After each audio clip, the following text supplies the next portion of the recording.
தமிழ்நாடு நிதிநிலை அறிக்கை 2025-2026 எல்லாருக்கும் எல்லாம்.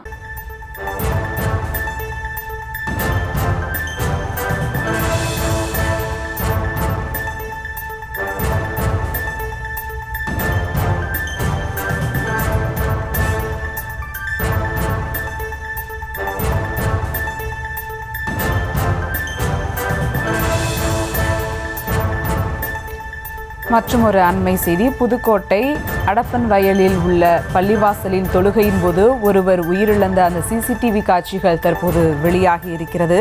புதுக்கோட்டை அடப்பன் வயலில் உள்ள பள்ளிவாசலில் தொழுகையின் போது ஒருவர் உயிரிழந்தார். அதுக்குரிய சிசிடிவி காட்சிகள் தற்போது வெளியாகி இருக்கிறது. அந்த காட்சிகளையும் தற்போது பார்த்து வருகிறோம்.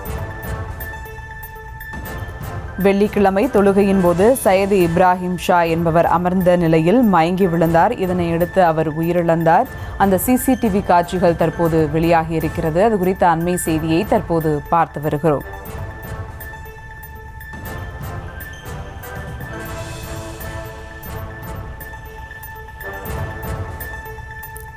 கூடுதல் விவரங்களோடு இணைகிறார் செய்தியாளர் பாக்கியராஜ். வணக்கம் பாக்கியராஜ், என்ன நடந்தது, விவரங்கள்?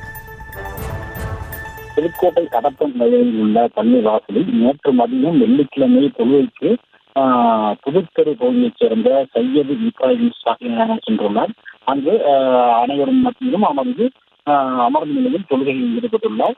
அப்போது சையது இப்ராஹிம் ஷா திடீரென மயங்கி கீழே விழுகிறார். இதனால் அதிர்ச்சியடைந்த அருகில் இருந்த உடனடியாக அவரை மீட்டு மருத்துவமனைக்கு கொண்டு சென்றுள்ளனர். அப்போது ஏற்கனவே சையது இப்ராஹிம் ஷா இறந்துவிட்டதாக மருத்துவர்கள் தெரிவித்துள்ளனர். இதனடுத்து சையது இப்ராஹிம் ஷாவுடன் அவர் வீட்டில் அஞ்சலியாக வைக்கப்பட்டது. இதனைத் தொடர்ந்து இஸ்லாமிய முறைப்படி உடல் அடக்கம் செய்யப்பட்டது. புதுக்கோட்டையில் தொழுகையின் போது மயங்கி விழுந்து பெரும் சேதத்தை ஏற்படுத்தியுள்ளது. அவர் மயங்கி விழுந்த சிசிடிவி காட்சி தற்போது வைரலாகி வருகிறது.